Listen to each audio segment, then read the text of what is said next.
आणि मी काही समजित बी नाही आणला. मला माझ्या जातीवर कुणी जर अन्याय केला तर मी त्याला सोडित नाही, मग तो किती जागीरदाराच्या अवलाद असू दे.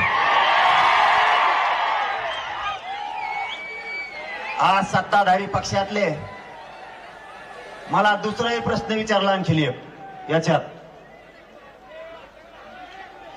की तुम्ही नाव घेत नाहीत. मी काही जण म्हणले लढत नाही. तुम्हाला काय माहिती रे मी लढतो का नाही? कुठं बैठका घेता आणि कसल्या घेता आणि कोणाला डाग लावता आणि मी का नाव घ्यावा?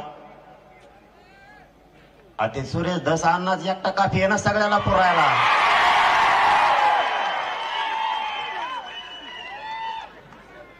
मराठ्यांना एक जाहीरपणानं सांगतो, एवढंच बोलणार आहे मी, याच्या पुढचं बोलणार. जो आमदार, जो खासदार, जो समाजाचा एखादा सामाजिक कार्यकर्ता समाजाच्या बाजूने बोलत असेल, मग तो भाजपचा असू द्या, नाही तर काँग्रेसचा असू द्या, नाही तर बेसरमाचा असू द्या, नाही तर शिवसेनेचा असू द्या, त्याच्या बाजूने ठामपणानं इथून पुढच्या काळात जातीच्या सगळ्या लोकांनी त्याच्या बाजूने उभा राहायचं. मग तो कोणाचा असू द्या. आपलं वैयक्तिक जर काही असेल तर ते नंतर बघू. प्रकाश दादा सुद्धा बोलले का नाही? संदीप भैया बोलले, परत ते विजय पंडित ते बोलले. आज गैरहजर आहेत का नु? पण समजा बोलले ना, हे सांगतोय मी. खासदार बोलले.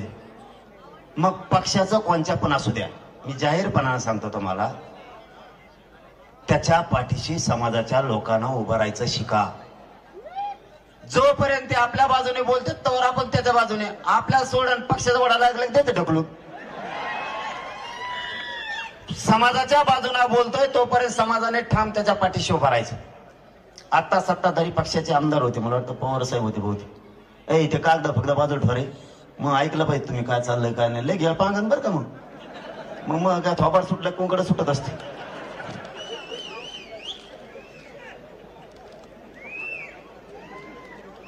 पवार साहेब बोलले नाही रे, आवड नाही रे पवार साहेब.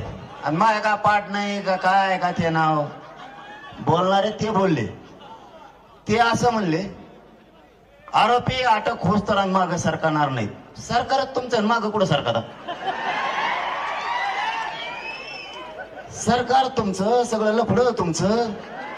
ते आता नवीन एसपी आलं ते तर कचा लोकल धरते म्हणून बरं आहे. आयला लयत नाही भर लागलं दिसत, टंगरीला धरून वडीत कचा आणताय सगळे इकडे. माझी एक विनंती आहे आजच्या दिवशी, त्याच्यामुळे मी जास्त बोलणार नाही म्हणतो.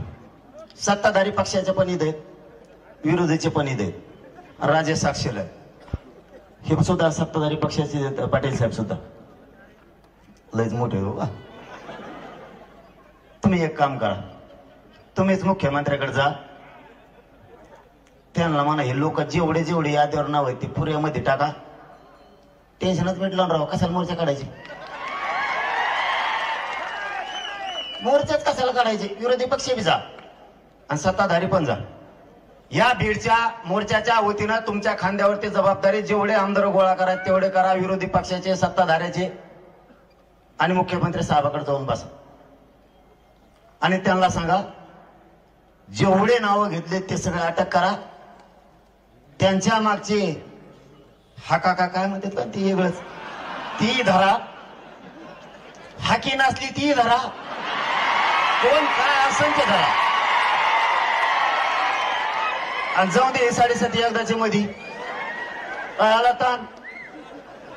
आम्ही पठ्ठे तुमच्या माग आहे, तुम्हाला धक्का सुद्धा लागून देत नाही.